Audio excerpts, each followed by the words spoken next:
bonsoir. Bienvenue à cette séance extraordinaire du Conseil municipal de Carleton-sur-Mer du 15 décembre 2025. Une séance extraordinaire qui touche l'adoption du budget, des prévisions budgétaires 2026 et du programme triennal d'immobilisation 2026, 2027, 2028. Pour la première, il y aura deux séances publiques, deux séances extraordinaires ce soir. Une première pour adopter les prévisions et le PTI et une deuxième qui suivra pour adopter le règlement sur la tarification, sur la taxation. Donc, pour la première séance, on a à l'ordre du jour, en point 1, la lecture et acceptation de l'ordre du jour. En 2, la période de commentaires et de questions portant sur les sujets de l'ordre du jour. Ensuite, on a vous voyez tous les points de l'ordre du jour, là, mais le logiciel les met d'office. Le point où il y a des sujets à discuter, c'est le point 6, dossier de la trésorerie. Donc, on a 6.1. Adoption des prévisions budgétaires 2026. 6.2, adoption du programme triennal d'immobilisation 2026, 2027, 2028. Je vous amènerai ensuite à la prochaine séance, tour de table du conseil et période de commentaires et de questions et la levée de la séance en 16. Ça va? Je propose l'ordre du jour, proposé par Denise Leblanc. Merci. Je vais y aller directement avec les prévisions budgétaires 2026. Je présume que ça vous intéresse particulièrement ce soir. En tout cas, c'est ce qui m'intéresse, ce qui nous intéresse. Je vais vous présenter ça, à l'écran. On va défiler là, les différents champs du budget. On va commencer par les charges, dépenses, pour 2026. Dans les gros éléments, là, évidemment, le budget, c'est quand même un dossier, un document là, qui est assez costaud. Là, je dirais que c'est une trentaine de pages. Donc, on y va en résumé pour les grands éléments qui sont, à notre avis, pertinents de vous souligner. Les grands changements par rapport au budget 2025. La colonne de gauche et les écarts par rapport à notre dernier budget de 2025. Premier élément, c'est on prévoit la création de deux réserves. Une réserve pour l'adaptation au changement climatique de 75 000 et puis une réserve pour le projet 132 de 100 000. C'est un nouveau mécanisme qu'on met en place à la ville qui est utilisé dans beaucoup de municipalités au Québec. Nous, on n'avait pas encore. Donc, on sait que la 132 s'en vient, que ça va être un projet majeur avec une grosse charge pour la ville. Puis on voulait déjà commencer à se préparer en mettant de l'argent de côté pour ça. Et le deuxième, c'est pour l'adaptation au changement climatique. Il arrive des aléas. Des fois, il y a des enjeux avec les changements climatiques qui amènent des dépenses. Puis, c'est difficile à planifier dans le temps. On peut se retrouver à être 10 ans sans dépenses, là, sans charge majeure pour les changements climatiques. Puis après ça, il arrive un bris. Je pense à la route Beaulieu où c'est arrivé, le secteur du camping aussi. On n'est pas à l'abri d'avoir des impacts des changements climatiques. Donc, avec cette réserve-là, ça va nous permettre de venir pallier en cas d'une année où c'est plus difficile. De façon générale, le budget augmente de 163 000 $ au niveau des charges. C'est une augmentation de 1,63 %. On passe d'un budget de 11 570 000 en 2025 à 11 966 361. Dans les augmentations au niveau des charges, il y a le soutien au parc régional du Mont-Saint-Joseph pour le volet développement et opération vélo. Ça fait suite à beaucoup de discussions avec le Mont-Saint-Joseph et on a décidé de bonifier le soutien parce que c'est un organisme, un partenaire majeur pour nous au niveau de la ville. On va les soutenir un peu plus. Il y a l'entretien de ponts aux arpents verts qui sont prévus dans le budget courant 2026 pour 26 000 $ qui n'étaient pas là en 2015. Une augmentation de 24 000 $ SSI, c'est le service en sécurité incendie Avignon-Est. On va faire l'embauche de pompiers au service technique sur 12 mois. En 2025, si on compare, on a fait l'embauche en fait en 2025, mais c'est arrivé en cours d'année 2025. Pour 2026, on l'a pour un montant total de 12 mois. Ça a un impact supplémentaire sur les charges. Ensuite, il y a un 24 000 $ pour un changement de logiciel de gestion des interventions au service de sécurité. L'indicateur municipal, c'est un sondage là, léger. À chaque année, fait un sondage dans certaines municipalités au Québec pour donner des indices un peu sur la gestion, sa satisfaction. Puis nous, ce qu'on souhaite faire, c'est de donner un mandat spécifiquement pour avoir ce sondage-là à Carleton-sur-Mer pour pouvoir se comparer un peu au monde municipal ailleurs. Ensuite, il y a un 20 000 $ pour le pour le plan d'intervention de destination pour tous dans nos bâtiments municipaux. Le projet avec qui roule, qui vise l'accessibilité de nos bâtiments. On avait donné un mandat en 2025, ils nous sont arrivés avec un rapport et avec un plan d'intervention. On veut réaliser des interventions de ce plan-là, c'est 20 000 qu'on prévoit. Et ensuite, il y a un 18 000 pour finaliser la numérisation des dossiers. Principalement au niveau de l'urbanisme, on a encore beaucoup de dossiers papier. Un mandat nous permettrait d'être 100%, tout serait 100% numérisé. On continue dans les charges, un 15 000 pour une étude sur la dureté de l'eau. Ça fait partie de notre plan de source d'eau potable. On constate que l'eau est dure. On veut faire une analyse pour en évaluer la dureté, puis en fait évaluer les options à mettre en place pour corriger cette situation-là. On veut faire des améliorations au garage atelier pour 15 000 ça c'est au camping. 15 000 pour l'accompagnement de l'équipe de l'Union des municipalités du Québec pour le projet 132. On leur a donné un mandat qui va se réaliser en 2026 pour la 132. Principalement, là, avec le ministère des Transports, on travaille sur l'axe, évidemment, entre le Jean Coutu et le Quai des Arts.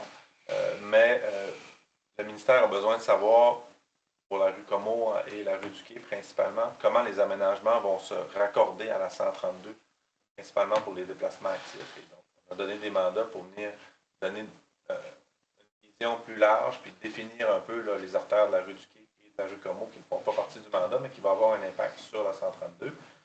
14 000 pour le remplacement du pavoisement de la ville, entre autres sur nos poteaux là, un peu partout sur la ville d'Hydro-Québec. Prise en charge de la navette estivale, il y a une augmentation des coûts aussi de 11 000 navette qui va sur le Mont-Saint-Joseph et un peu partout dans la ville. On a un projet d'itinéraire de gravel bike. Je n'ai pas le terme français, là, je cherchais, mais c'est du vélo, c'est vélo un peu de nouveau type de vélo, un peu vélo de route, là, mais qui va dans les chemins de gravier. On va faire un itinéraire spécifiquement pour ça, pour s'inscrire avec Vélo Québec dans le parcours. 10 000, parcours de décarbonation de l'UMQ. On est embarqué dans cette démarche-là pour décarboner nos bâtiments. On prévoit 8 000 d'investissement dans les bâtiments. Ensuite, toujours au niveau des charges, on a une diminution des charges qui sont reliées à l'enfouissement au LET. La tarification à la tonne, on était à 150 de la tonne pour 2025. En 2026, on tombe à 140. Avec la régie intermunicipale, le coût a diminué, donc ça a un impact de 22 000 sur notre budget. On a la fin du prêt pour les 48 logements, qui est un prêt pour les 48 logements dans la rue F. Leblanc. Un prêt qui est à terme, qui était payé par la ville, mais ça transigeait par la SDMC. On a fini de payer ça, ça a 38 000 de moins qui s'en va complètement pour 2026. Aussi, on intègre les concierges, la conciergerie, 2 concierges en interne. Selon nos estimés, on va être en mesure d'économiser 40 000 par rapport à contrat qu'on avait par le passé avec le privé.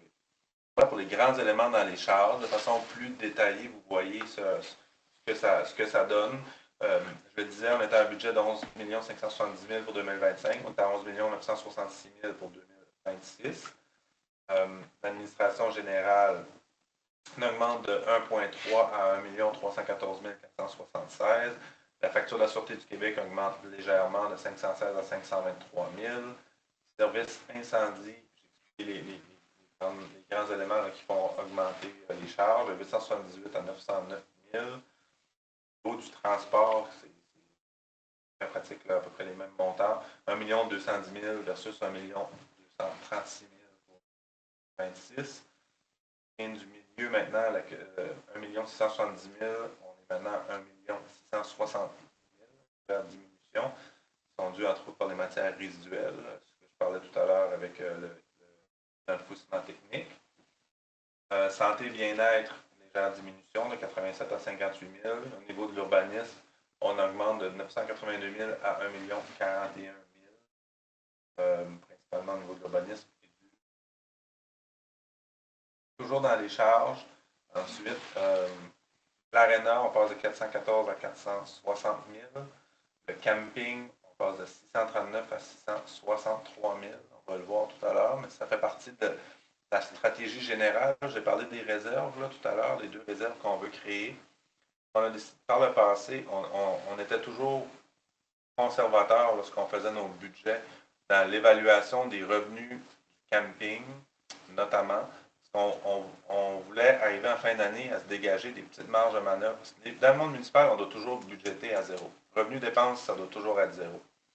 Et ce qu'on faisait par le passé, c'est qu'on était prudent dans nos revenus de camping, nos estimés de revenus de camping, en espérant avoir des belles surprises en cours d'année pour se dégager un léger surplus, puisque ça remonte, là, mais quand je suis arrivé en 2018, là, il y avait 10 000 de surplus non affectés. Maintenant, on voulait augmenter ça dans nos objectifs. On voulait se créer un fonds, un bas de laine, et on y est arrivé. C'est pour ça qu'au cours des dernières années, on budgète toujours de façon prudente, on budgétait de façon prudente nos revenus. On est rendu à l'étape où on a consolidé un fonds, on a augmenté notre fonds de roulement, on a des surplus non affectés, on est confortable. Donc, on vient, cette fois-ci, avec le budget, être plus près de la réalité, notamment pour le camping. Donc, on prévoit une augmentation de 35 000 de 639 à 663 au niveau des revenus. Là, je suis dans les charges. Mais au niveau des charges, il y a quand même une légère augmentation des charges, mais les revenus vont augmenter davantage que les charges. On fait des concepts. Les arpents verts dans les charges, c'est sensiblement les mêmes montants. À la culture, de 935 à 922 000, il y a une légère diminution sur la salle Charles-Dugas. Il y a des travaux qui ont été faits là, en 2025 dans la salle Charles-Dugas qui n'ont pas à faire en 2026, évidemment. Il y a des heures d'augmentation de 459 à 473 000, la bibliothèque de 116 à 129 et dans les autres, la diminution. Les frais de financement, on est à 719 000 versus 735 000 pour 2025. L'intérêt sur le service de la dette. Ensuite, le financement, le remboursement en capital sur notre dette, on est à 1 361 000 pour 2026. Capital financier, c'est un montant. Toujours dans les charges, au niveau des affectations, affectations aux activités d'investissement, on va le voir un peu plus tard. Là. En fait, le prochain point, plus loin dans la présentation, mais dans notre plan triennal d'immobilisation, dans nos investissements en immobilisation, de ce plan-là, il y a un 157 000 qui va être financé à même le budget 2026. Ensuite, financement, location, acquisition, financement à long terme des activités de fonctionnement, on est à 20 000. Les effets dans le fonctionnement affectés, il n'y en avait pas. Réserve financière pour les élections, c'est une obligation légale maintenant qu'on a. 2025, c'est une année électorale, on a puisé dans notre réserve. Puis ensuite, 2026, jusqu'en 2029, jusqu'en 2028, à chaque année, on va remettre 15 000. 2029, on va l'utiliser pour l'organisation des événements. On s'ajoute une réserve financière aussi pour une politique d'œuvre. On a une politique d'œuvre d'art public et on n'avait pas de. Ce qu'on a décidé de faire, c'est de se mettre un petit montant chaque année pour ensuite éventuellement implanter des œuvres d'art public dans la ville pour respecter notre politique. Les deux réserves que j'ai mentionnées tout à l'heure se retrouvent là au niveau des charges, adaptation au changement climatique pour 75 000 et réfection du centre-ville pour 100 000. Finalement, on rembourse à notre fonds de roulement 160 000 en 2020. Ce que ça représente, ces différentes charges-là, si on met sur un graphique, vous le voyez, 11% des charges de la ville vont à l'administration générale, 12% pour la sécurité publique, 10% pour le transport. Les jeunes du milieu, c'est 14%, santé et bien-être, 1%, urbanisme et développement, 9%, loisirs, 15%, culture, 8%. Le service de la dette représente 17% des charges et les affectations, 4%. Maintenant, du côté des revenus, on prévoit, avec l'augmentation du taux de la taxe foncière, plus l'augmentation de la valeur des maisons, c'est les nouveaux permis qui ont été ajoutés. On n'est pas dans une année de rôle, là, donc c'est l'augmentation, c'est l'augmentation des valeurs des maisons, des nouveaux bâtiments. Ça représente des revenus supplémentaires de 150 000 pour 2026. Ce que je vous ai expliqué tout à l'heure avec notre stratégie, avec les revenus du camping, etc., on l'évalue à 100 000 supplémentaires qu'on va chercher en étant plus optimiste dans nos prévisions de revenus et de dépenses. Ensuite, la tarification pour les usagers de l'ARENA avec les ententes intermunicipales plus le plan de commandite qui a été mis en place va nous permettre d'aller chercher les 95 000 de revenus supplémentaires. Le partage du point de TVQ représente 82 000 de 2026. Les redevances éoliennes, on va chercher 56 000 de plus. Les revenus du camping, on s'est basé sur le réel 2025, sur le réel 2025, comme on a terminé la saison 2025. On a budgété un tout petit peu plus bas à 35 000, mais c'est quand même, si on se compare, lorsqu'on a budgété la saison 2025, on est à 35 000 de plus que le budget.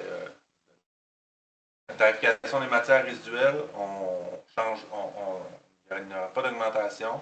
Pour l'eau, on ajouterait 5 et les égouts, on ajouterait 5 aux tarifications. Ça représente un revenu supplémentaire de 22 000. On a perdu 70 000, la subvention de péréquation, on l'a reçu peut-être pendant 2 ou 3 ans. Maintenant, on n'a pas de péréquation pour 2026. Ça représente 70 000 de moins par rapport à l'an dernier. Et c'est la fin des redevances de Recycle Québec avec la nouvelle façon de faire au niveau du recyclage. Les municipalités sont plus responsables. Donc, l'an dernier, on avait notre subvention de Recycle Québec qui ne se retrouve plus en 2026. Ce que ça veut dire dans un tableau, les taxes foncières représentaient 4,9, 4 991 000 en 2025. C'est 5 081 284 pour 2026. Taxes sur une autre base et tarification, c'est 2 102 000, 80 000. Les paiements tenant lieu de taxe pour les immeubles du gouvernement, 413 603. Fonds d'urgence 911 et les taxes au service de la dette, c'est similaire. Les codes parts du service sécurité incendie, donc le montant qui nous est versé par les autres municipalités, parce que Minac, Nouvelle et Maria, on passe de 496 à 505 000. Dans les services rendus, au niveau de l'administration, c'est similaire. Sécurité publique aussi. L'ARENA, on passe de 78 à 121 000 avec la tarification pour les usagers. Le camping, on est parti d'un budget de revenus de 1 554 213. On est à 1 708 000 pour 2010 avec la nouvelle tarification. Le Quai des Arts, 260 000 versus 319 000. Les autres activités de loisirs, à travers urbanisme, on diminue de 116 à 107 000. Les licences et permis, c'est 12 500 et les mutations immobilières, fameuse taxe de bienvenue, on était toujours, c'est très difficile à budgéter, là, les mutations, on ne sait jamais d'une année à l'autre le nombre de transactions, puis ça fluctue beaucoup. On avait tendance à être plus prudent, là, on avait budgété 95 000 l'an dernier. Quand je vous disais, on est plus optimiste, cette année, on y va à 115 000. Stratégie-là. Amende des pénalités, 500 $ au lieu de 1000. Si on poursuit dans les intérêts maintenant, on passe de 36 à 65 500 intérêts perçus. Dans les autres revenus, les ventes d'actifs, on est à 10 000. Alors là, ça, c'est difficile à évaluer. On n'a pas de gros actifs qu'on prévoit vendre pour 2026. Dans les autres revenus, 5 000. Les redevances éoliennes augmentent de 550 à 607 000. Les transferts, on passe de 801 à 703 000. C'est dû au point de TVQ. Et la péréquation qui diminue. Ensuite, on a aussi les biens du milieu, loisirs et culture, Prabam, on passe de 349 à 238 700. Sur le graphique, on voit qu'à 43 % des revenus de la ville proviennent de la taxe foncière. C'est quand même intéressant. C'est un défi pour les municipalités au Québec d'être moins dépendants de la taxe foncière. Comme on a des revenus importants qui proviennent des activités du camping, ça nous permet de diversifier nos revenus. On a 18 % des revenus qui viennent de la tarification. 9 % des services rendus, les paiements tenant lieu de taxe représentent 3 % les cotes-parts 4 %, imposition de droit 1 amende d'intérêt et autres 6 % et les transferts. Maintenant, ce que ça veut dire pour en arriver à ça sur les taux et sur la tarification, vous avez 2025 versus 2026. Le taux de la taxe foncière en 2025 était de 76,63 sous du 100 $ d'évaluation. On passerait à 77,4, c'est-à-dire une augmentation de 1 % du taux de la taxe foncière. Pour les services municipaux, la tarification, je l'ai mentionné, c'est 5 $ de plus pour l'aqueduc, 5 $ pour les égouts et 0 $ pour les matières résiduelles. Une augmentation qui est très limitée pour 2026. Ce que ça veut dire pour la maison moyenne ou pour un compte de taxe, la maison moyenne, la valeur n'a pas changé, on n'est pas en dépôt de rôle. La maison moyenne vaut 252 815 en 2025 pour cette maison-là. Ça représentait un compte de taxes là, foncières et les services de 2817. Pour 2026, cette même maison-là aura un compte de taxes de 2847, c'est-à-dire une augmentation de 30 pour la maison moyenne ou 1,04 %. C'est 1 de la taxe foncière et 0,4 sur les services. Donc, c'est une augmentation qui est très limitée. Depuis plusieurs années, on travaille pour avoir une augmentation qui est en bas de l'IPC. Historiquement, il y a quelques années, les taux de la maison moyenne étaient plus élevés à Carleton-sur-Mer quand on se comparait. On va vous montrer des comparables d'ailleurs après, mais ce qu'on souhaitait, c'est de se ramener un petit peu plus bas. C'est ce qui arrive, c'est ce qu'on poursuit cette tendance-là. Cette année, on pourrait avoir une augmentation qui était moins marquée que par le passé, encore à 1 %. C'est ce qu'on propose de faire ce soir. Maintenant, une question qui nous est souvent demandée, c'est la charge ou le coût des infrastructures de la ville. Pour 2026, on voit là, l'Arena, c'est une infrastructure qui, on planifie un déficit de 623 322 $ pour l'Arena, 176 000 $ de revenus, ce qui inclut les ententes intermunicipales. Les charges, 460 000, il y a un service de la dette de 339 000 qui est associé avec le règlement d'emprunt pour la rénovation. Donc, ça fait un total de charges de 799 000 moins des revenus de 176. On arrive à un déficit d'opération de 623 000. Pour le camping, cependant, c'est un excédent des opérations. On prévoit générer 812 500 $ de bénéfices avec le camping pour 2026. Les arpents verts, c'est un déficit de 91 000 qui est anticipé. Le Quai des Arts, 181 500. On comprend que la ville, on est là pour assurer des services. C'est normal que ces organisations-là soient déficitaires. C'est le rôle de la ville que d'offrir ces services-là. Et le golf, c'est toujours plus embêtant à présenter puisqu'il y a les activités du golf, mais le golf, la ville est propriétaire des infrastructures, mais le golf est géré par la SDMC, la Société de développement et de mise en valeur de Carleton-sur-Mer.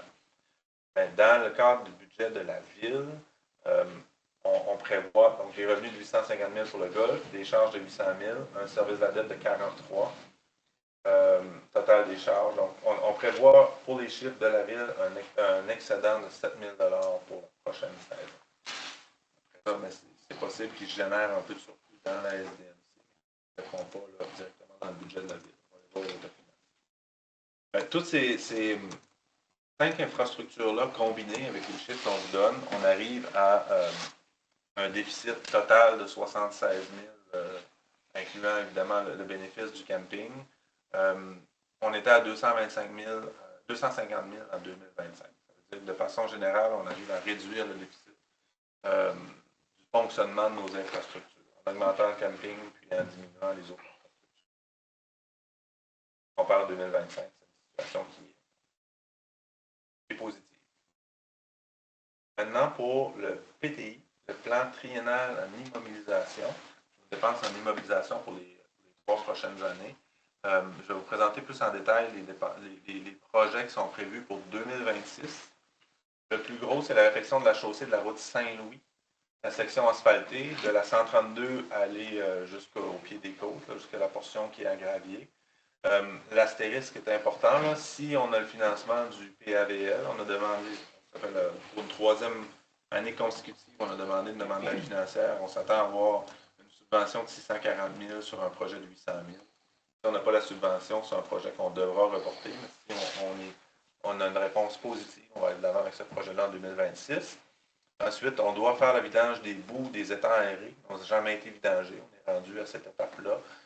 C'est un projet de 550 000 qui est prévu en 2026. On va faire améliorer le parc Germain-des-Lauriers. On a des modules de jeu qui sont en fin de vie. On a pour 550 000 d'aménagements qui sont prévus. 300 000 $ pour un concept et des plans de vie préliminaires pour la route 132 Centre-Ville. On continue à avancer là-dedans. 300 000 $ aussi pour une étude et une analyse, en analyse de risque d'érosion côtière et le plan d'ouvrage d'adaptation route du Fort. On va voir comment on finance ces grandes dépenses-là, mais à trop de l'étude et l'analyse, c'est subventionné en très grande partie. La même chose pour le concept et plan de vie maintenant dans 132. 250 000, on veut faire la réfection des terrains de tennis dans la rue Como. 242 000, l'achat de véhicules de service technique pour la sécurité incendie. Et uniformisation des APRIA, c'est les appareils de protection respiratoire individuelle, à l'achat de nouveaux équipements dans les différentes casernes là, du nouveau service en Marie-Escuminac. C'est pas tout le monde qui avait les mêmes appareils, la même marque. On va uniformiser pour faciliter nos interventions. Des feux. 147 000 aussi pour l'achat d'un véhicule et de 3 remorques. Un véhicule et une remorque pour les bâtiments, puis ensuite pour les loisirs et pour les parcs. Il y aura des élémentaires qui vont être achetés. 125 000 pour des équipements des jeux au parc de l'OTJ. C'était le montant qui était prévu dans le budget participatif. Là, on votait en 2025, on va le réaliser en 2026. Et 88 000 pour améliorer le champ de pratique au golf, là, pour qu'il soit 100% en surface synthétique. L'achat de différents équipements là, au golf. On ramène toujours le plan triennal en immobilisation. J'ai présenté les grandes dépenses 2026. Mais vous le voyez là, échelonné sur les 3 prochaines années, 2026, 2027, 2028. On en a pour 2026 pour 3 660 029 $ de prévu. Comment on va financer ça? Il y a 157 000 qui vont être financés par les activités de fonctionnement directement dans le budget. Vous l'avez vu tout à l'heure dans les chiffres du budget. Il y a 230 000 qu'on va financer à même notre fonds de roulement. On va se prêter de l'argent nous autres-mêmes sans intérêt. On a 1 936 000 en subventions qui sont prévues aussi. Et il reste 1 345 000 $ à aller chercher le règlement d'emprunt pour 2026. Ça totalise les 3 668 000. Pour 2027-2028, on a des dépenses en immobilisation plus grandes, 11,4 millions, 11,5 millions en 2027, 12,2 millions en 2028. C'est des gros projets de réfection de rue, c'est ce qui s'en vient, là, rue de la Montagne, rue de la Montagne, la portion sud, puis la portion nord, même dans la montagne. Ça va augmenter beaucoup. Les prix 2027-2028, ces grands projets-là, ils vont dépendre de subventions. On va regarder là. Avec le PPI beaucoup plus élevé de 2027-2028.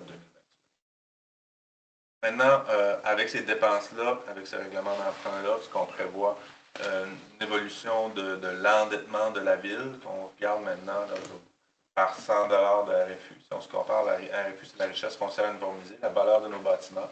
L'endettement demeure similaire, augmente légèrement. Mais ça, c'est 2025. Mais 2026, il va être similaire, mais la RFU, la richesse, la valeur de nos bâtiments augmente. Donc, toute proportion gardée, mais c'est une situation. On est parti de 4,05 en 2019. On a diminué jusqu'à 3,10 $. Là, on sera à 3,37 en 2020. Sur l'évolution de l'endettement, ça donne une idée. Maintenant, toujours au niveau de la dette, c'est l'évolution du service de la dette par rapport à nos charges. C'est-à-dire que pour 2025, ça représentait 20% des dépenses de la ville allaient au service de la dette, remboursement de capital et de l'intérêt. On a baissé à 17 en 2022. On était à 20% en 2025. 2026, on va être à 20% encore. Grosso modo, on rembourse à peu près 1,3 million par année en capital, 700 000 en intérêt. Ça ressemble à ça. Et donc là, on prévoit pour 2026, on va rembourser 1,3. On prévoit ajouter, là, je vous mentionnais tout à l'heure, un règlement d'emprunt encore là, 1 345 000. À peu près le même montant que ce qui est remboursé. Maintenant, dernier tableau, c'est le comparatif par rapport à l'année 2000. C'est les chiffres de 2024 là, qui sont disponibles sur le site du ministère pour voir un peu. Là, tout à l'heure, dans nos objectifs, on voulait se rapprocher là, un peu plus là, des municipalités autour de nous, de différents comparables. C'est un outil qui nous permet de se comparer, de voir à peu près comment on se situe. Vous avez dans la colonne de gauche la richesse foncière uniformisée, la valeur de tous nos bâtiments. L'évaluation moyenne, la maison moyenne à Carleton-sur-Mer en 2024 est évaluée à 253 893. Nos revenus par rapport, c'est-à-dire le pourcentage de revenus de taxation sur la totalité de notre budget, on est à 58,61. Ensuite, l'endettement total net par 100 $ de RFU 2024, vous voyez, par rapport à la valeur de nos bâtiments. Et le taux global de taxation uniformisé par 100 $ d'évaluation. C'est un taux là, qui reprend, là, entre autres, la taxe foncière et les services. Là. Donc, pour 100 $ d'évaluation, ça permet de voir à peu près si on ramène toutes les municipalités à un même taux de taxation. Et la taxe par logement et par local, pour la maison moyenne, la taxe à Carleton-sur-Mer en 2024 était le compte de taxe de 2444, puis vous le voyez avec les municipalités comparables. Ce que ça représente, ça va permettre de situer un peu comment on se retrouve par rapport aux municipalités avoisinantes. La taxe par logement et par local, j'expliquais, on veut toujours se ramener, on pense en tout cas encore en 2026 qu'on va être capable d'augmenter moins que la moyenne des municipalités qui nous entourent. On va le voir dans les prochains jours. C'est ce qu'on vise pour ce stabiliser. Alors voilà pour la présentation du budget et du plan triennal d'immobilisation. Ce qu'on avait dans la première séance extraordinaire. Vous êtes d'accord que je vais prendre les questions après. Le membre du Conseil, on pourrait passer au point 6.1, c'est-à-dire à l'adoption des prévisions budgétaires 2026.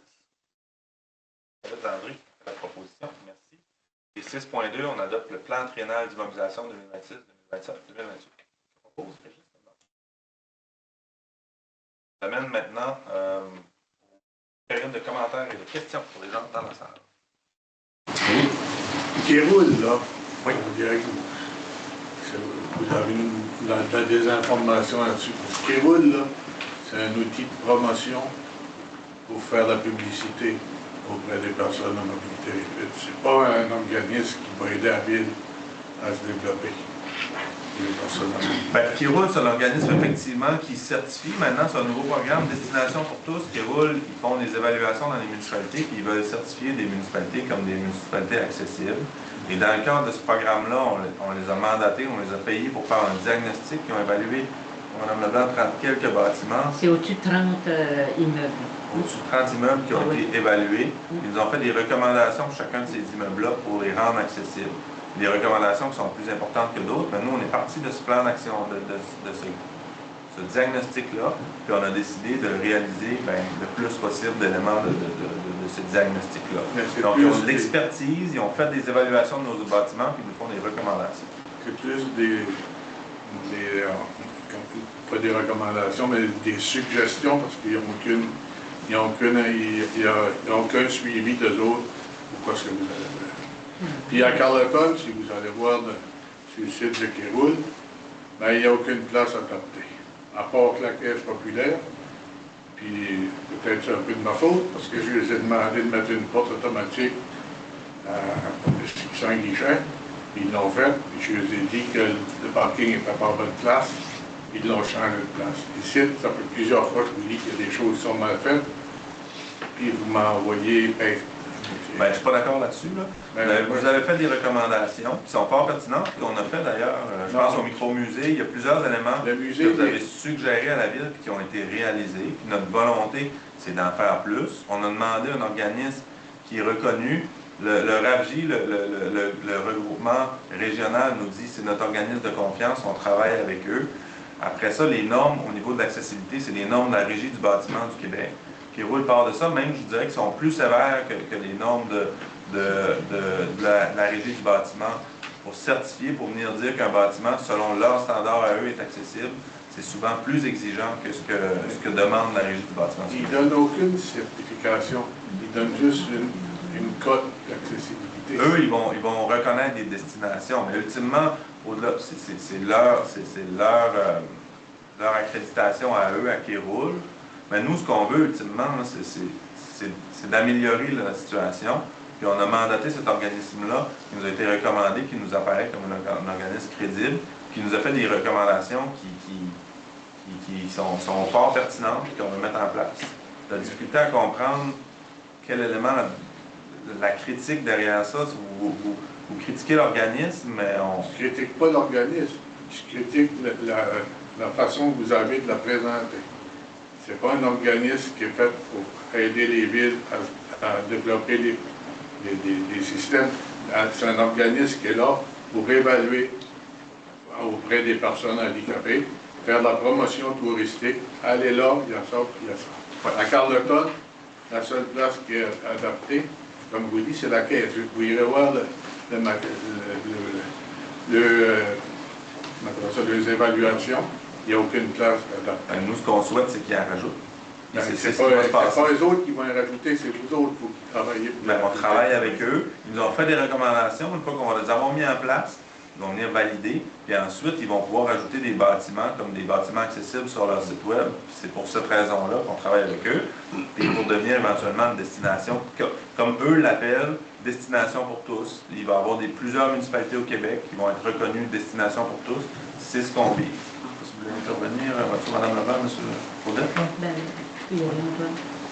En fait, moi, je voulais juste, peut-être, pour appuyer, pour compléter, je devrais dire ce que M. le maire apporte, qui roule, l'analyse des bâtiments qu'ils ont fait, ils ont 3 niveaux de certification.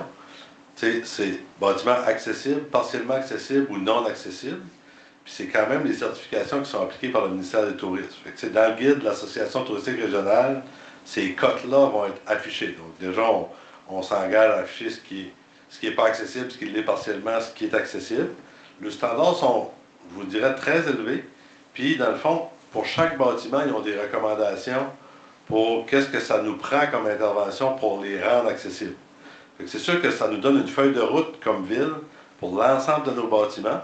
Puis même chez les commerçants, ce qu'ils ont à faire, ce qu'on a à faire pour rendre nos bâtiments partiellement accessibles ou accessibles. Déjà, c'est quand même quelque chose qui nous guide. C'est pour ça qu'on a prévu des budgets cette année pour intervenir. Puis ils sont quand même venus ici nous donner des formations au niveau de l'accessibilité des bâtiments. Ils ont formé notre personnel au niveau de l'accueil des personnalités, des personnes en situation de handicap. Il y a quand même une sensibilisation qui se fait, puis eux, ils nous accompagnent. L'engagement de la ville dans la démarche, c'est d'atteindre éventuellement une destination pour tous, donc d'avoir la meilleure accessibilité pour les visiteurs, mais aussi pour les gens de notre communauté. C'est toujours un peu ce qui nous guide. Effectivement, c'est un organisme dont la mission est de favoriser le tourisme des personnes en situation de handicap. Mais ils nous accompagnent réellement, ils nous aident. Puis le plan, la feuille de route qu'ils nous ont donnée, qui est assez ambitieux, je vous dirais qu'ils sont pas complaisants dans leur évaluation. Là, c'est vrai que c'est à nous. C'est pas coercitif. C'est si vous voulez améliorer vos cotes, vous avez une feuille de route à suivre, des investissements à faire.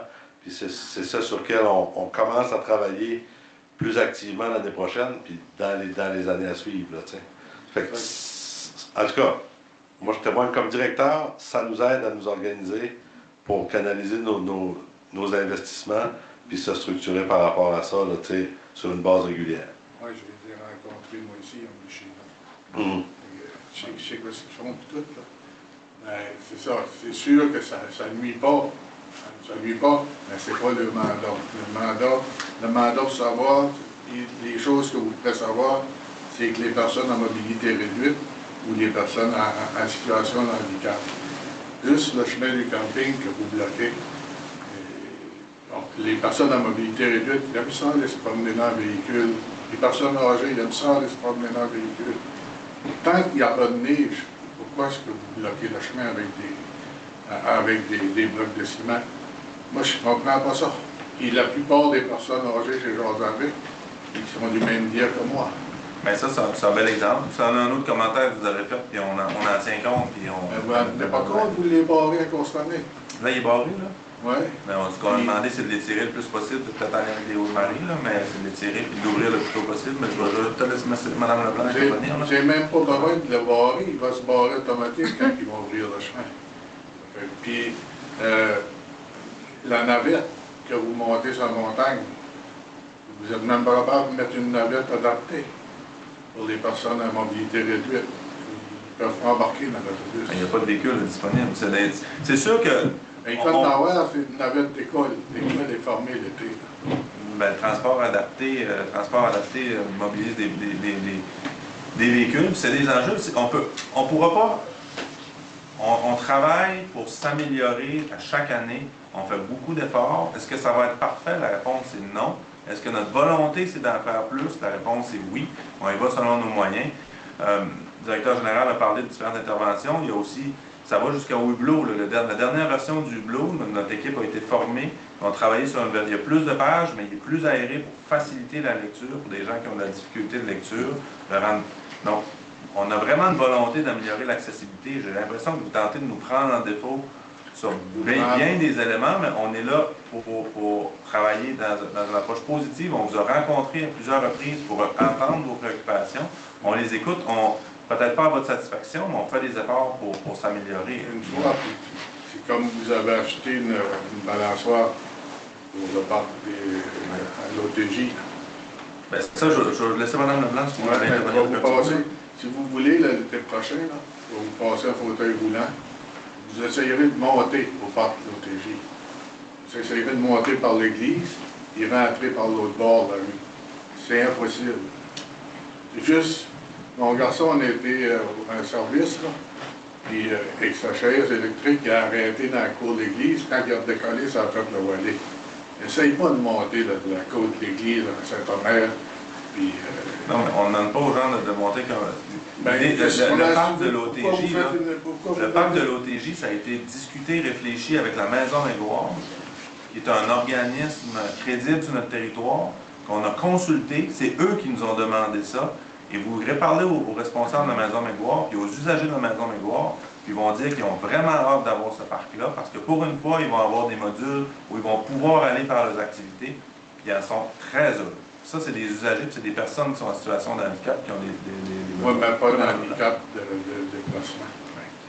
Madame Leblanc? Bon, ben, si vous le permettez, premièrement, M. Essian, je comprends la réalité que vous nous amenez, je la comprends énormément.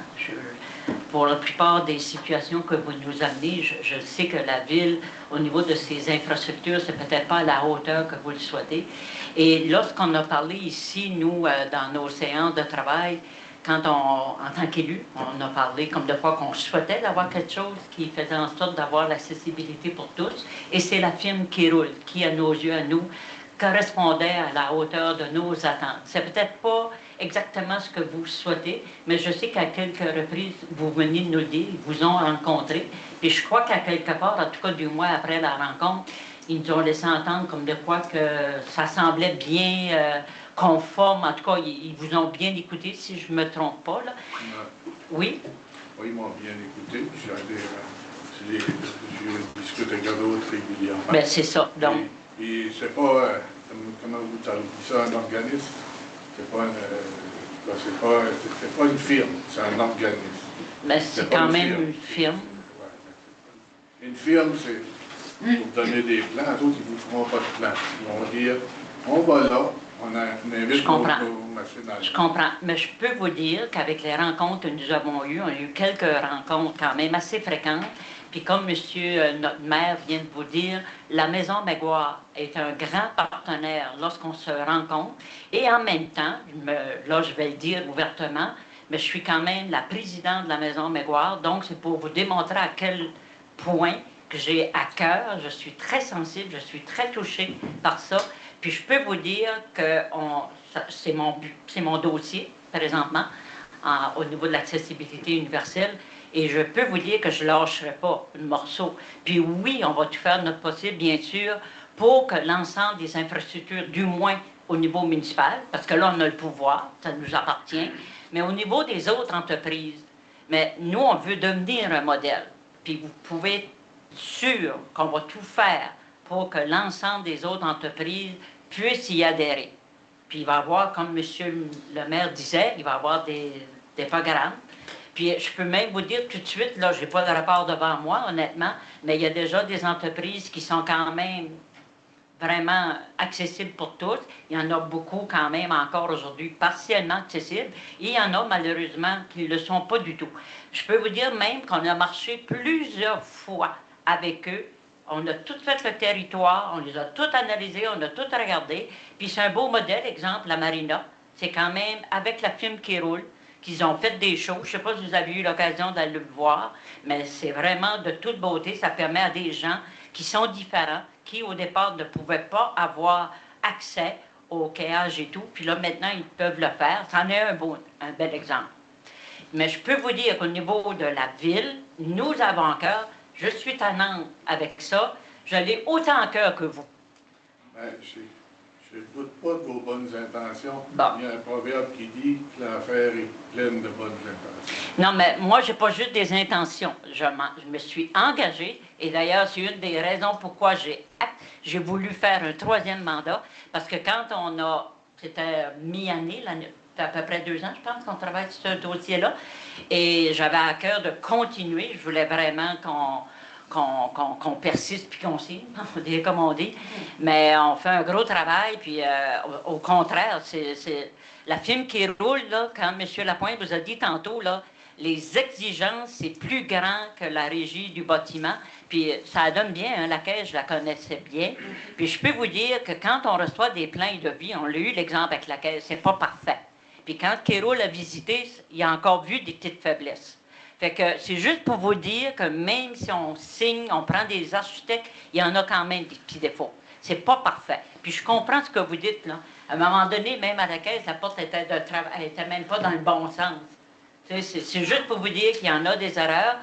Quand on connaît la situation, on fait tout pour la corriger. Mais je sais que c'est pas parfait, puis on peut pas malheureusement changer ça à la vitesse que vous aimeriez. Je le comprends. Mais je peux vous dire que je graffine, puis j'arrêterai pas.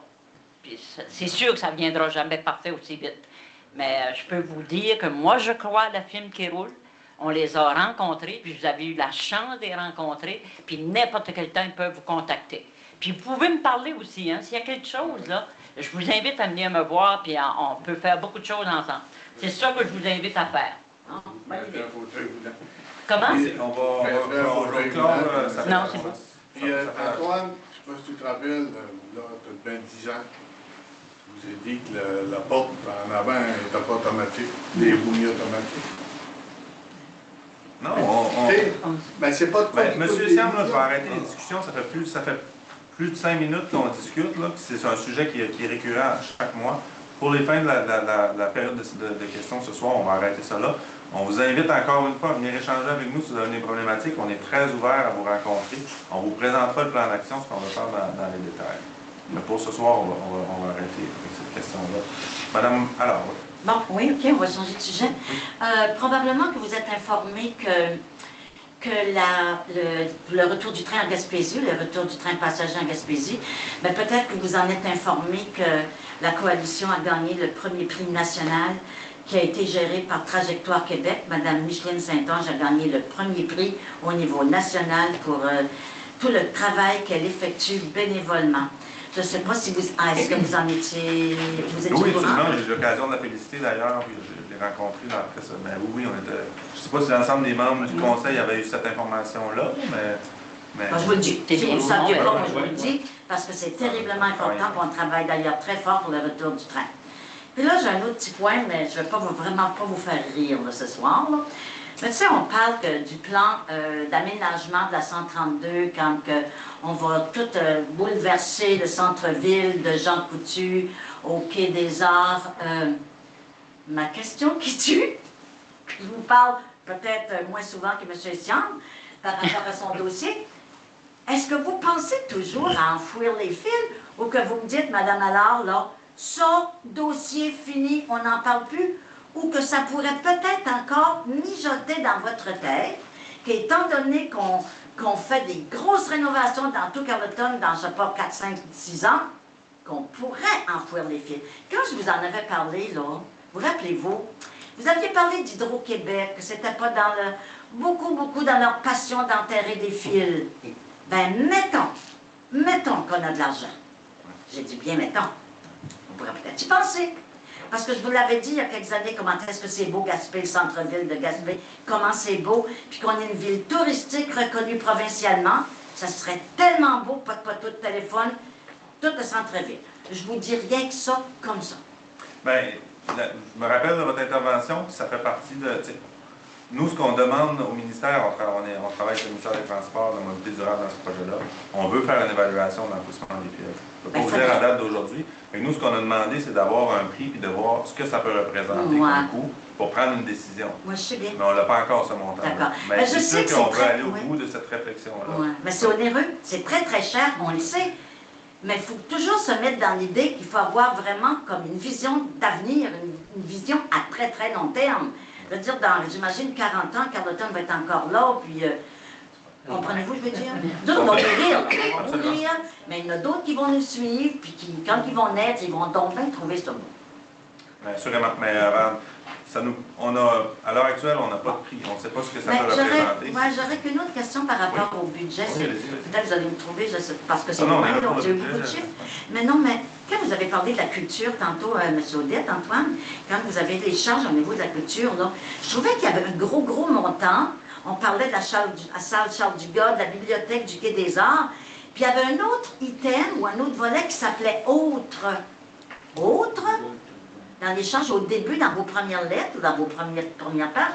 Mais je me disais, mais c'est quoi le autre? C'était vraiment un montant. Oui, tu l'as, direct là. Autre, 268 000 à 253 000 en 26. Mais autre, c'est terriblement large le mot autre. Toi, M. Odette, toi.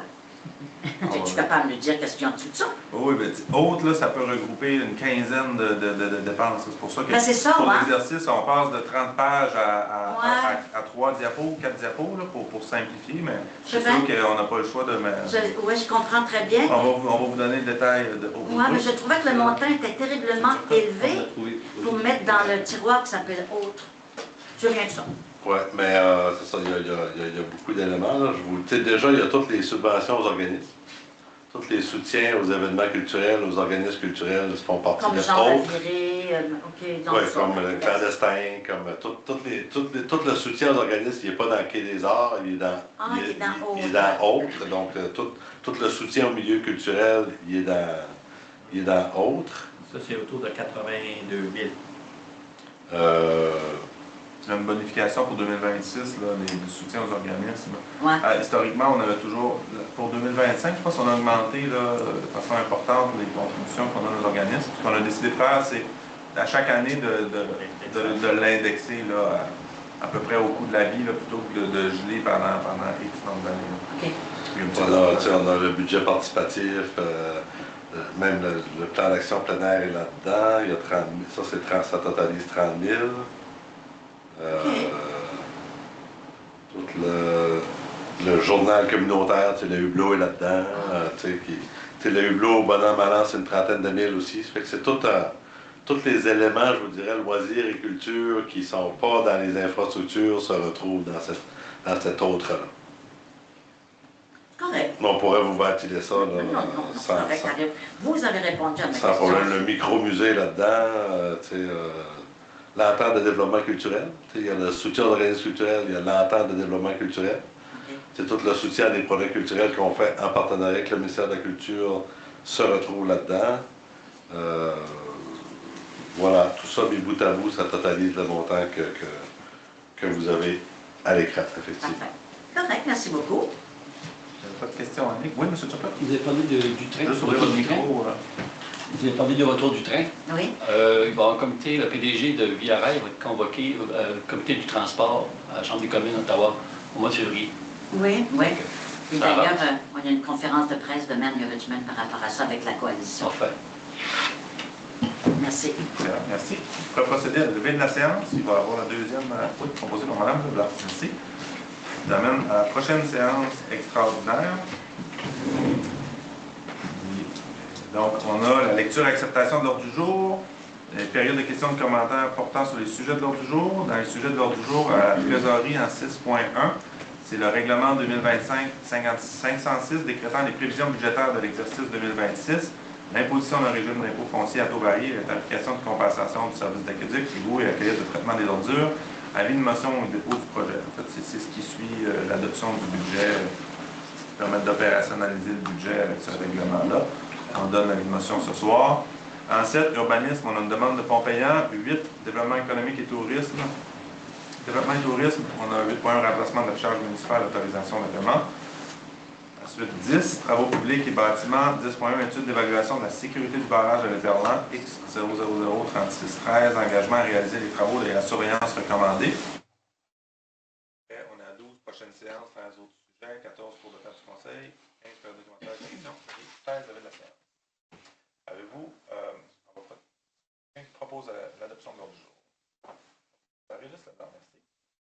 Est-ce qu'il y a des questions, commentaires sur les sujets qui sont à l'ordre du jour? Il y aura toujours la période de questions à la fin encore une fois. On va avec ça. Trésorerie 6.1, simplement, là, on a fait le tour en détail du budget 2025-2026. Il faut procéder à l'avis de motion pour déposer le projet de règlement. Merci. 7, dossier de l'urbanisme et de l'environnement. 7.1, demande de fonds payants. On le fait là, deux, trois fois par année. Là, on a des demandes pour des fonds payants des organismes. Ce qu'on veut faire ce soir, c'est simplement d'adopter une résolution qui va déléguer la prise de décision pour les demandes de fonds payants à l'équipe de loisirs et culture à la direction. Plutôt que ça remonte à chaque fois par résolution, c'est une pratique qu'on faisait, mais on se rend compte que ce n'est pas nécessaire que le conseil entérine tout ça par voie de résolution. On donne des grands paramètres avec cette résolution-là, qui vont permettre à notre direction de confirmer les fonds payants, l'utilisation de la route pour les fonds payants, avec les conditions de base, c'est-à-dire que ça prend une attitude pour être sécuritaire, pour être visible, lorsqu'il y a l'organisation de fonds payants. Ça va? Dossier développement économique, développement et tourisme, 8.1, remplacement de l'affichage municipal d'autorisation de paiement. C'est pour autoriser le paiement de notre affichage est arrivé. On a reçu la commande, c'est en notre satisfaction. Et on a reçu une facture avec une demande de paiement de 95 841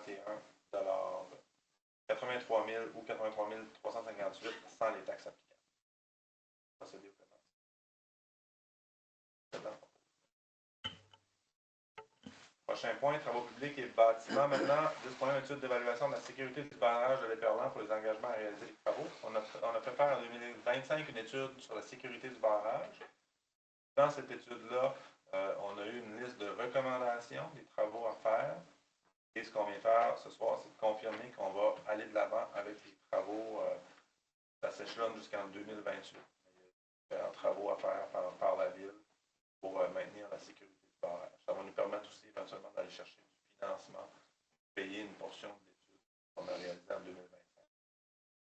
Entretenir ce barrage-là. C'est des frais qui sont somme toute minimes, qui vont être réalisés par l'équipe. On parle d'enlever un escalier en bois. Là, c'est des travaux qui sont majeurs quand même pour maintenir l'état du bateau. Ça nous amène à la tour de table du conseil. Total. Madame Leblanc. Oui, merci à vous. Mais premièrement, moi, je suis fière de le dépôt de notre budget, d'avoir une hausse de taux de 1 %. Je pense que dans l'économie actuelle, c'est une bonne affaire. Si je ne me trompe pas, je pense que pour la maison moyenne, c'est un coût additionnel de 30 $. Et que je trouve que ça va faire du bien pour les personnes qui, parfois, c'est plus difficile de payer le compte de taxes. On est quand même très conscient de ça. Ça, je suis très contente de notre de considérer différents aspects. Et en même temps, ben, ça ne nous empêche pas d'accomplir des belles choses. En plus, fait que ça me rejoint énormément. Puis, concernant nos dossiers, bien, on va commencer en janvier. Je sais qu'il va y avoir énormément de travail, dépendamment des dossiers, bien sûr. Mais je ne reviendrai pas sur le dossier de l'accessibilité pour tous. Je pense qu'on a assez parlé aujourd'hui, mais c'est juste pour vous dire qu'on s'en occupe, ça c'est clair. Et en même temps, bien, je vais terminer en vous souhaitant de très joyeuses fêtes. Profitez-en. Normalement, il va faire beau. Amusez-vous. Merci. Je vais être brève. Bonsoir tout le monde. J'ai eu ma première rencontre avec au CA du Mont-Saint-Joseph la semaine dernière. Ils ont fait état là, des résultats, puis il y a eu une augmentation là, des achalandages. Fait que c'est toujours ça, d'essayer de générer de la croissance, essayer d'allonger la saison et tout ça. Il y a eu des intempéries, il y a quand même des dômes où les toiles sont parties parti dans le vent. Fait que ça a été des situations quand même assez rocambolesques à gérer, mais les nouveaux chalets sont très... Ça a fait découvrir les nouveaux chalets, puis finalement, ben, deviennent... Ouais, c'est ça. Fait qu'un événement difficile qui a créé des opportunités. Moi, j'ai été quand même... C'était ma première rencontre, vraiment impressionnée là, par la qualité des gens qui siègent au conseil d'administration. Ils ont de précieux conseils, l'équipe du Mont-Saint-Joseph, pour tout ce qui est marketing, gestion administrative, puis tout ça. Fait que je pense que ben, c'est ça. C'est un défi constant d'essayer de rentabiliser les opérations, mais je constate qu'ils travaillent vraiment fort et ils sont bien accompagnés. Fait que pour moi, j'étais vraiment heureuse de cette première rencontre-là. Puis, ben, sinon, on aura de beaux défis pour ben, c'est ça, pour la consultation citoyenne. On a des belles idées, là, la participation citoyenne pour cet hiver et au printemps. Alors, on vous en reparlera. Et je vous souhaite de belles vacances et au plaisir de vous retrouver en 2026. Merci. J'étais pas là à la dernière réunion, fait que je vais vous informer des dossiers que j'ai présentement. C'est la SDMC, la gestion du golf. Et puis, comité des finances, je suis bien content, je suis un gars de chiffres. Puis, merci de la confiance de M. le maire pour ce dossier-là. Je trouve bien important. Comité d'analyse des fonds énergétiques. On donne des subventions à des entreprises ou des choses comme ça. Comité aviseur du golf, ça m'intéresse aussi. Le golf, je suis né à côté du golf, donc j'ai joué beaucoup au golf, puis ça m'intéresse. Ça va bien le golf, puis je veux que ça continue à bien aller. Fait que merci, je vous souhaite de joyeuses fêtes. Merci beaucoup. M. Leblanc. Merci, M. le maire. Je veux dire que moi, j'ai commencé à siéger à la MRC.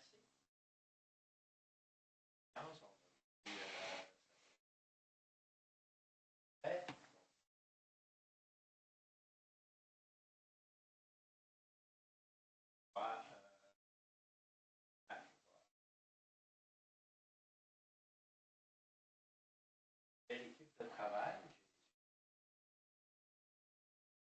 chaque maire, il y a un monde, tel que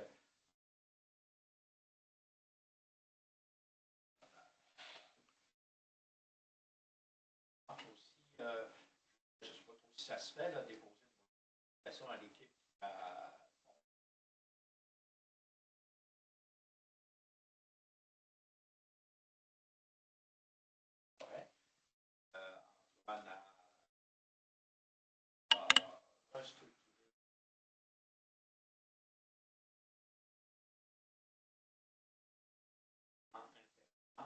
Parce que Parfait, oui. joyeuse fête. C'est Landry. Ce ne sera pas long, moi non plus, mais je suis quand même fier, pas juste du budget, mais de l'équipe aussi, parce que j'étais là il y a 8 ans. Puis je trouvais qu'il y a 8 ans, on n'avait pas le même budget qu'aujourd'hui qu'on a fait le budget. Et je suis quand même fier de l'équipe tout court pour la gestion depuis 8 ans que la situation s'est améliorée. Puis pour le reste, moi aussi, je suis un homme de plus de finances, tout ça, fait que je suis content de ça. Puis c'est plus, même principe, joyeuse fête à tout le monde, plaisir, santé et bonheur. Merci. La parole est de nouveau à vous, les gens dans la salle. Si vous avez d'autres questions ou les gens en ligne, je crois qu'il n'y a pas de questions en ligne. Oui, allez-y. Oui. Oui. Tu sais, à un moment donné, dans les ans antérieurs, il y avait Énergec. C'est ça que je vais m'adresser à Alain en particulier. Il y avait-tu pas des... Quand c'était-tu Énergex qui donnait un fonds, OK, par rapport aux éoliennes, et qu'il y avait des redevances qui étaient données à certains organismes du milieu. Ça existe encore? Oui, oui. C'est ça. Oui, ça existe encore? Hein? Oui, c'est 28 000 à peu près par année. Là. Le montant augmente là, légèrement d'année en année, mais c'est une enveloppe qu'on a d'environ 28 000. Il y a un comité à l'interne qui analyse. On reçoit des projets, puis on accepte des projets à chaque année. Oui. Donc là, l'enveloppe est épuisée pour 2025. Okay. Souvent, on fait 2 appels de projet. Là. Un premier, je n'ai plus les dates, là, mais des fois, dans le premier appel de projet, on y arrive. M. Turcotte, tu peux si vous voulez intervenir. Mais c'est ça. Fait que, oui, c'est un enveloppe qui est toujours là, qui est disponible, puis qui soutient des projets à des organismes d'organismes du territoire. D'accord. Ça se fait habituellement en février, l'appel de projet. C'est ça, souvent, en tout cas, les dernières années, en tout cas, il y avait une tradition qu'il y ait 2 appels de projet par année, mais ça arrive assez régulièrement que dans le premier appel de projet, l'ensemble de l'enveloppe est attribué. Là. Ah oui? C'est le même programme que qui se poursuit, qui n'a pas changé nécessairement énormément d'une année à l'autre. On reçoit toujours là, je dirais, plus de demandes qu'on a de disponibilité budgétaire pour accepter les projets. Donc, si c'est janvier, je veux dire mars, c'est-à-dire février, autour de, en séance publique, là, de mars ou peut-être avril, on présente toujours une résolution où on fait on nomme l'ensemble des projets qui ont été retenus et qui sont financés par ce fonds-là. C'est bon. C'est Pascal Alain là-dessus, je pense. Ouais. C'est Pascal Alain qui est le dossier. Qui est Pascal Alain responsable. qui est responsable. C'est Pascal Alain, Oh, Pascal, oui. qui s'occupe de la réception des demandes et qui peut répondre sur les questions. Parfait, Alors, parfait. on peut procéder à la levée de la séance. Je leur propose. Madame propose. Je leur propose. Merci tout le monde. On va faire les fêtes. Merci. La toi aussi. Hey, Cécile, j'étudie à l'autre. J'étudie à l'autre. J'espère. Moi,